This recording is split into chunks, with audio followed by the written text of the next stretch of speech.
Assalamualaikum warahmatullahi wabarakatuh. Baiklah, saya Sri Rahmadani dengan NIM 2121176 akan menyampaikan materi tentang konsep ijtihad dan bermazhab dalam pelaksanaan hukum Islam sebagai ujian akhir semester materi pembelajaran fikih. Adapun pembahasan yang pertama yaitu tentang konsep ijtihad. Kita akan melihat apa itu konsep ijtihad. Yang pertama itu pengertian ijtihad. Pengertian ijtihad itu diambil dari fi'il madi jahada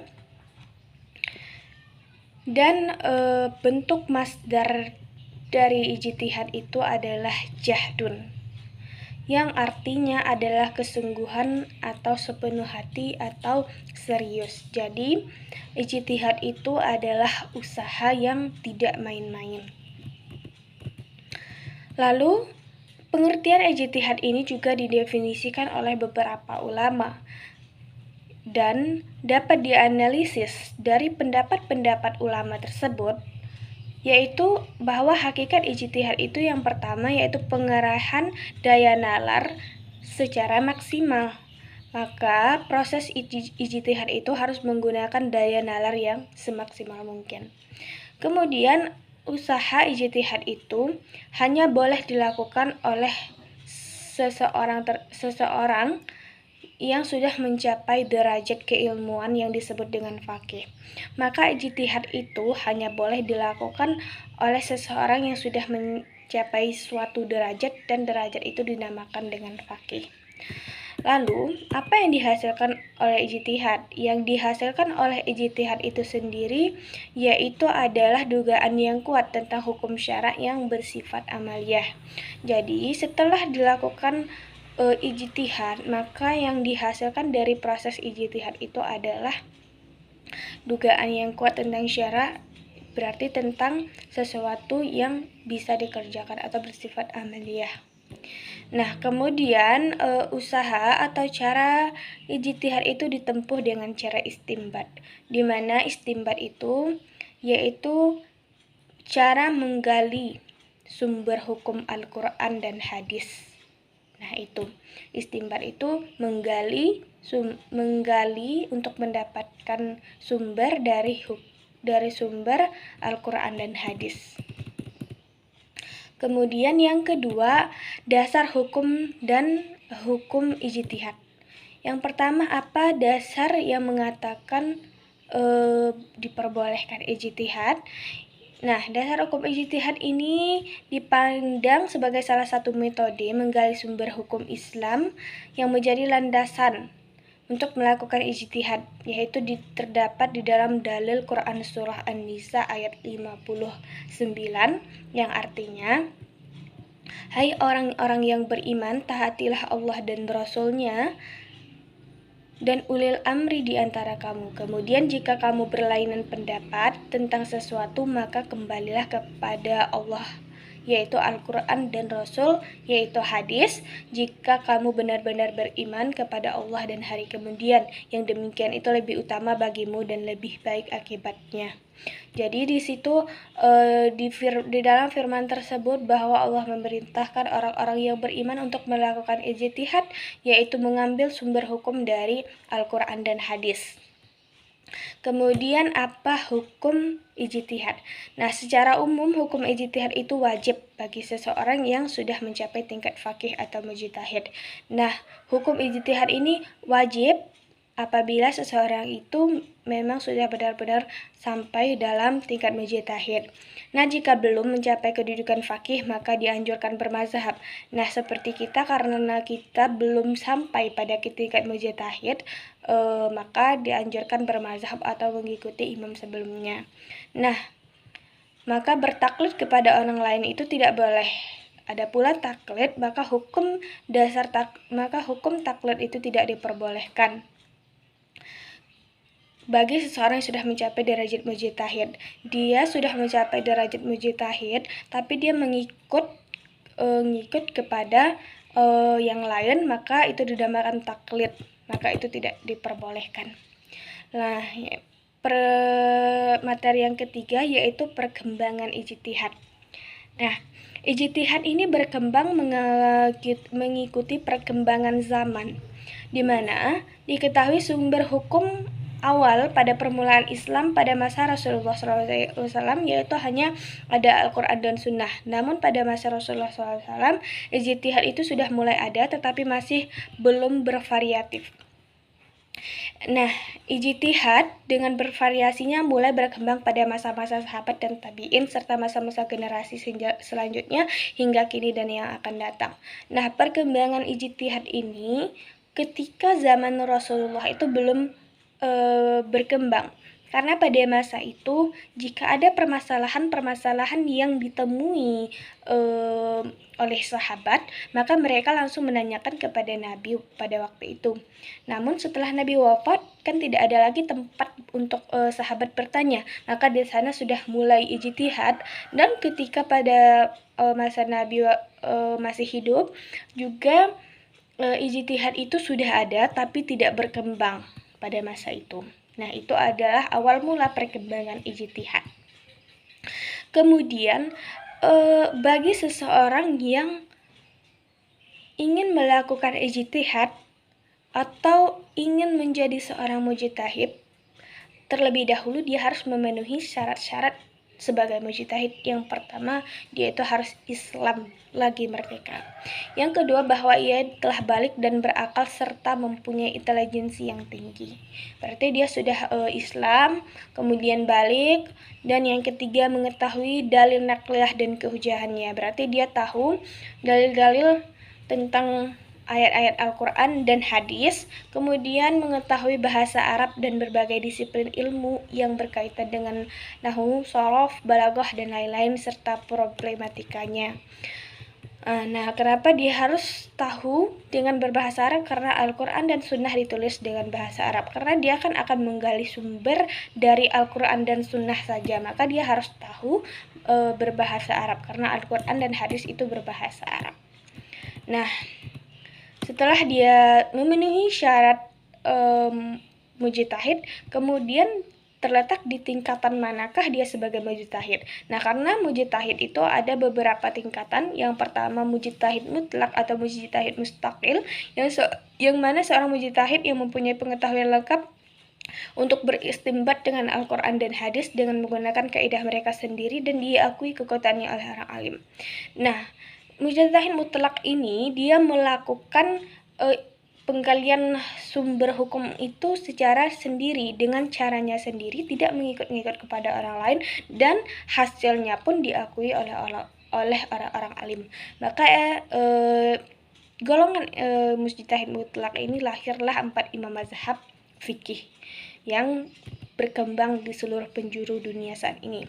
Kemudian tingkatannya yaitu ada mujtahid muntasib atau mujtahid ghairu mutlak, yaitu orang mempunyai kriteria seperti mujtahid mutlak, dia tidak menciptakan sendiri kaidah-kaidahnya tetapi mengikuti metode salah satu imam mazhab.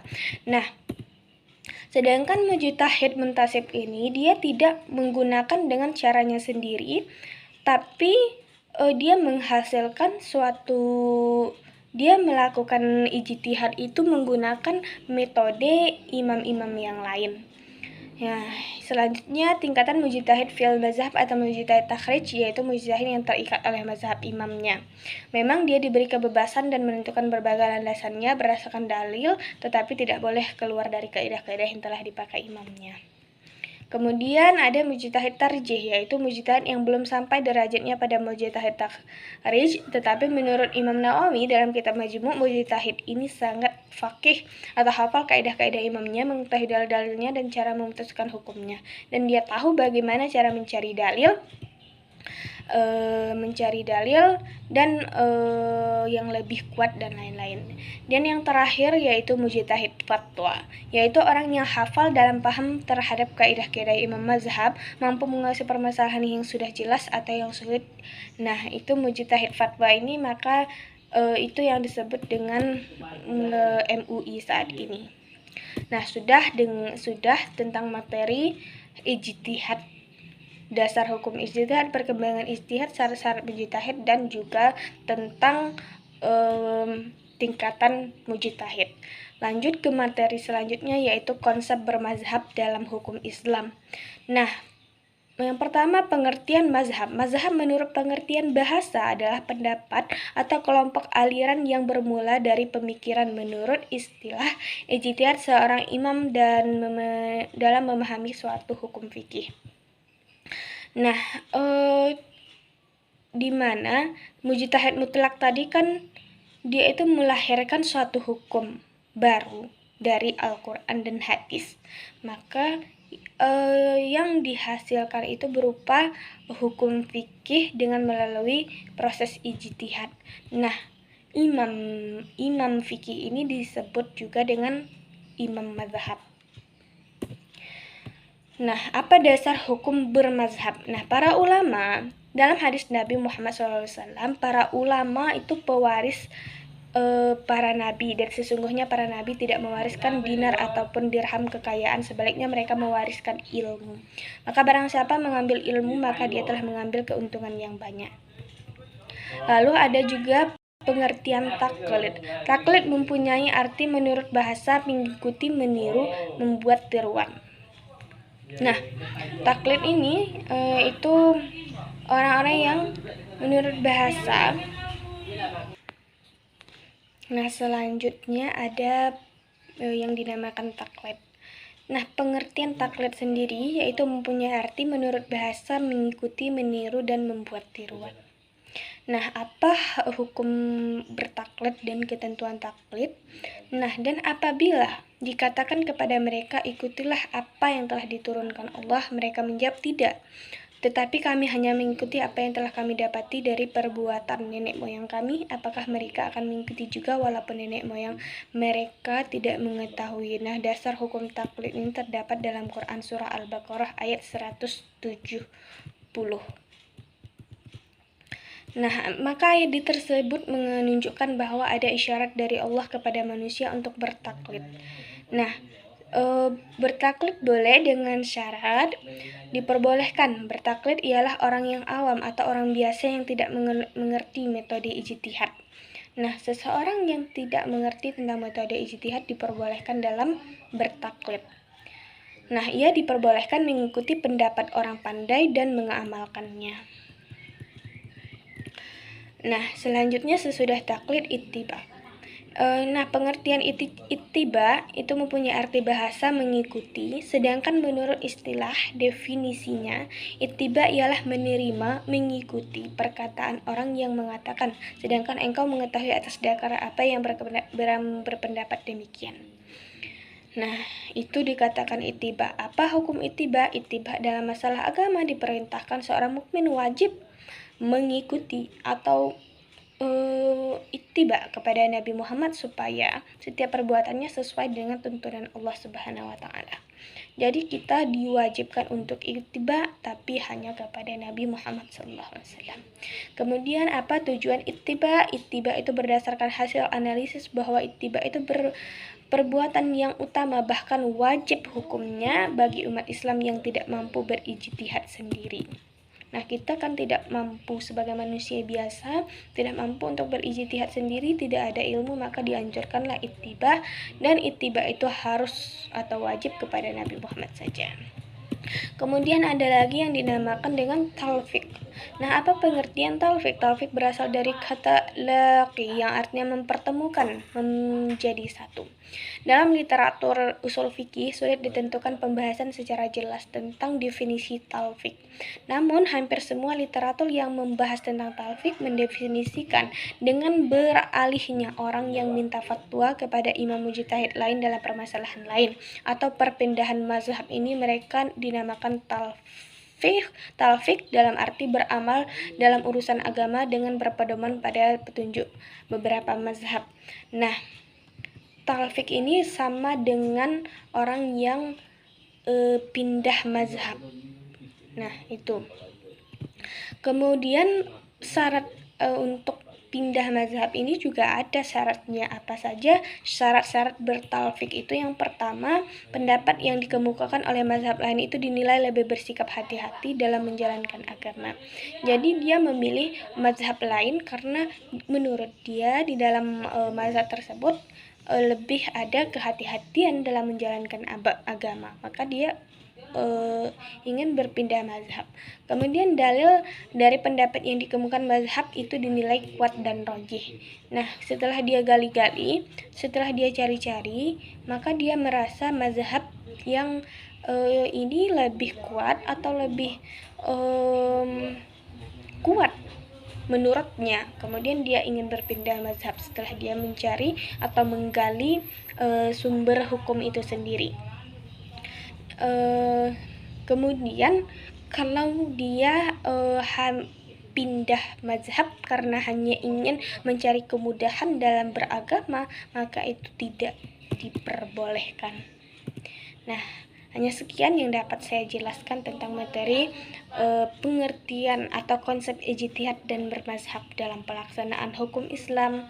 Assalamualaikum warahmatullahi wabarakatuh.